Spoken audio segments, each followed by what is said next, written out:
everybody. Welcome to the Hustling Sideways podcast. I'm Alan Halas. I'm a music writer. And I'm Jim Love, and I'm a keynote and motivational speaker. And this is the Hustling Sideways podcast. Mm-hmm. So on the weeks that we don't have amazing guests or do a breakdown like we did in our last week's episode, where we were talking about the state of the pod and all that, we also have episodes where we talk about things that we go through as side hustlers as well. Yes. Things we experience as humans, side hustlers, people who have a passion for something. Yes. So today we are going to talk about the challenges that most people don't know that you go through. Mm-hmm. Like one particular challenge that I think people don't understand that, goes with the nature of our side hustle kind of thing. Exactly. So, Jim, do you want to kick this one off, or yeah, should I? I'll kick it off. Okay. Yeah. So I would say for me, and this is coming from a speaking world, right? Mm-hmm. Is a lot of people don't realize what I do, and so like I'm thinking family, friends, like older relatives particularly who just don't, and I don't blame them. This isn't coming from like a bad place, but like oh, what is the are you doing your presentations, or like it's almost like do you have a PowerPoint to show, like I think you have like slideshows exactly and things like that. Exactly. And I'm always, because what I do is me particularly is unique and different, like where I just go up on a stage and don't use any kind of AV, and do my thing and try to motivate for like an hour. So that's a unique thing, and so to hear people describe it is always funny, and I'm always like, I need to work on the way I describe this, my elevator pitch. And then I guess the other part that goes along with this naturally is like Matt Foley, motivational speaker, kind of ruined like that the for all Saturday of us. Night Live SNL, which live in a van down by the river. Yes, one of the greatest of all time, and I've watched it my whole life. Right. But that's what like the honest stereotype could be. They think that that's what you do. That's the guy, right? Which is, frankly, now that I think of it, not that far off from what I do. Sure. It go a little while, but those things have always stuck out. I would actually say another thing that people don't know is the types of like contracts that I have to make up. So like my contract is usually a page with a paragraph of what I'm going to do and sign it. And that's actually a differentiator for me, because people have pages and pages of just random stuff they have to do, and I'm like, Jim will be here this day, he's going to speak to these people, and like here's how much he's going to show up and talk. Literally, that's and I sometimes ask for a bottle of water and a lavalier microphone. Oh, okay. That's it. That's what I ask for. And half time I bring my own bottle of water, and sometimes they don't have a microphone, so it just depends.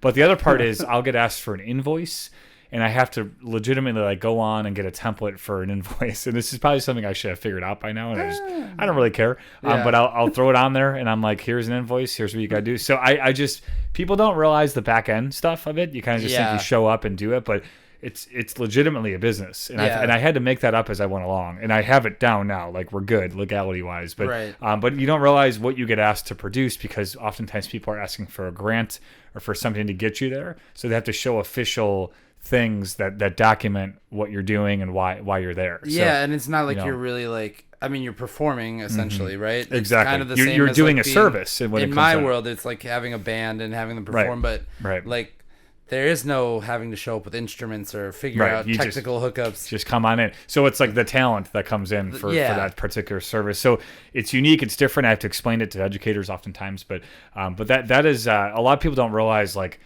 the back end things of what I get asked for all the time. And like a barrier to entry. Almost, and if you don't have it, I actually had one gig one time where I almost couldn't do it because I didn't have a liability of risk form. Because that was what the company required. And My name is Jim, and I'm a liability. Yeah, so I actually I pushed back, and I said, I don't have that. What if I type in a statement that says you're not liable for an injury to me? And they accepted that. And they were like, I typed in an email in writing, and that was an idea I had. I'm like, I bet I can do this, and it 100% worked. And that's what I did. So I love that there's like a waiver for you. You could get out of it. If you put something in writing that says that they're not liable for it, you can get out of it. So you rolled an ankle one time advice. Doing a show. I did. Or doing a talk. I nearly broke it. Yeah, I nearly broke an ankle. So, I mean, I guess maybe they... And I wouldn't have sued him for it. Maybe they heard about it when you talked about it. The word got around. Like, Milledgeville, Illinois is where word got around there. Yeah. But those are a couple things for my sake that people don't see the back end of it. Okay. Yeah. What about you, Alan? On my side of things, in the music world, entertainment world, all of that stuff, I think specifically of like my family, like my parents sometimes on this, because like somehow similar to like how you say like, okay, people don't know maybe necessarily what it is you do or like the details for sure of what you're doing. I think people understand kind of what I do, but sometimes they don't understand how it makes money.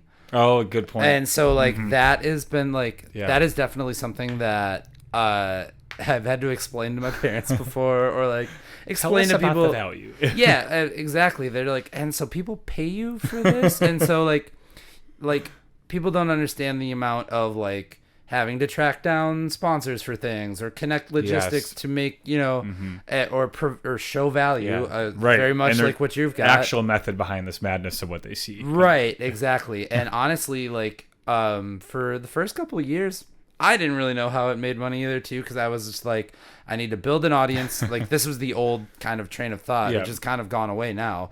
But to be like, I have to build an audience, and then from there, like, the brands are going to just come to me and it'll be like, great. hey, you want to work with us kind of thing. In droves, right? Yeah, that's totally what I thought was going to happen, and that is very much not. Is that not it? I learned that there is a lot of cold outreach and having to, you know, connect dots and find companies that will work with you to make this money. And even more than like getting a no is being ignored. I would say that's mostly what like it is. The number of like bands that have hit me up that have been like, how much for promo? Because they think that like having a write up on Breaking and Entering is like, they think that they have to pay for that sort of thing, which I don't accept any kind of promotional stuff. It's in like the fine text on the website because ethics and all that. But like, also ethics and all that. Ethics and all that. But I feel like there's a little bit of like, people just think, oh, everybody pays to be on that website, and it's very much not the case. So, but then learning how to, like, teaching, you know, kind of having to explain to people like how it makes money too is like a whole different challenge of you know, that you need like that little ad on the sidebar or that annoying pop-up that you want to get rid of. So true. I think it's so interesting because like when you do something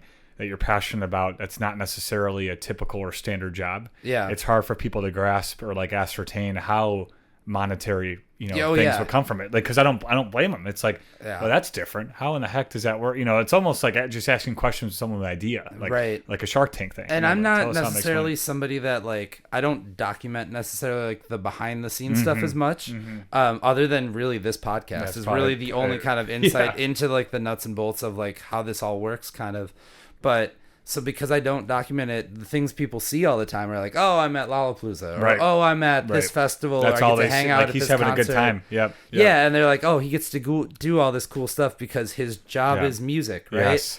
But they don't understand how I got to that place, or like what goes into that, or even why I'm there. Too. Like sometimes it's not. I love that. Sometimes it's not to go hang out and party and do all that stuff. It's to actually like rub elbows with the right people, so that eventually that can lead to something down the line. You know? And I would add one to this. I know, we're going for a little bit here, but a lot of people don't like when I go do a gig. Like oftentimes I'm driving after I'm done with my day. Getting in at 10 p.m., opening up at 8 a.m., and then leaving right away. Like, it's not...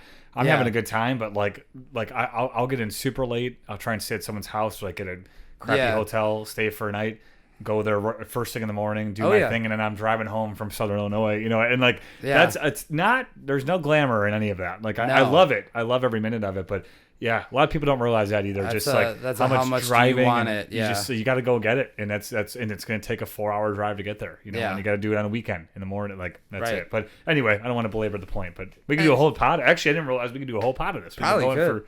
Almost 10 minutes. Well, we've done a whole pod. We've done a whole pod on it. So we do want to know what are the kinds of things that people don't realize you do with your side hustle, and you know what goes into your side hustle that maybe people don't understand as much either. Definitely a learning experience. So if you're watching this somewhere with comments, please put that in the comments because I would like to learn. I want to know all of them. So. Yes. In the meantime, though, thank you guys so much for listening and checking out the podcast and watching and doing all these great things. We are the Hustling Sideways podcast, wherever you get your podcasts. You can also find us. We are on Facebook. We're on X. We're on Instagram. We are on TikTok. We are on LinkedIn. I think YouTube that's Shorts. all. YouTube. Yeah, we're on YouTube as well, obviously. So smash those like buttons, subscribe buttons, all those things Dork you alert. do. Yeah. Make sure you like hit that bell with a hammer. I don't know what the kids say. Just move on. That's not it. Anyway, if you want to be a guest on this podcast, which I'm sure I just completely just who wouldn't want to be now? Yeah. If you want to be a guest on this podcast, we have an email. You can send it to hustlingsideways@gmail.com. And Jim, keep on hustling. We'll see you next week. Peace.